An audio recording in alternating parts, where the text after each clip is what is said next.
I represent over 2,000 written and online petition objectors. The rationale for rejection is already well known in respect of heritage, traffic, pollution and safety issues, so instead I wish to look at a different aspect. The officers are correct in stating this site is in the local plan. However, they fail to add that certain conditions have to be met, and these are set out in Policy H18.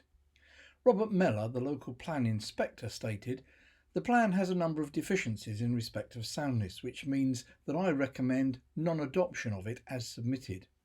He continued, "The Council has requested I recommend main modifications to make the plan sound and capable of adoption. I conclude that with the recommended main modifications set out in the appendix, the plan satisfies the 2004 Act and meets the criteria for soundness in the National Planning Policy Framework. Thus, if the main modifications are not met, the site is not compatible with the local plan, full stop." This was reconfirmed in an email from the Planning Inspectorate on Monday of this week. The Planning Authority must adhere to the terms of the local plan and, as importantly, not dispense with any main modifications which made the plan sound and capable of adoption. Bellway recognise they have a problem, as they set out in a letter to officers dated the 19th of May 2017, which, commenting on the modifications, stated, "Taking all of the above into account, the proposed amendments to allocation H18 is not deliverable, is not supported by a robust evidence base, and is therefore unsound." A stance evidentially now endorsed by MBC officers on their behalf. So whose view do you take, the inspector or the developer?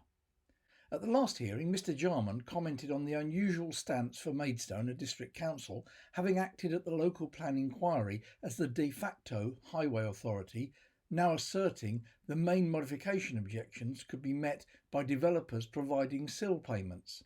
However, this view is not endorsed either at the local planning inspectorate or now by the real highway authority, Kent County Council.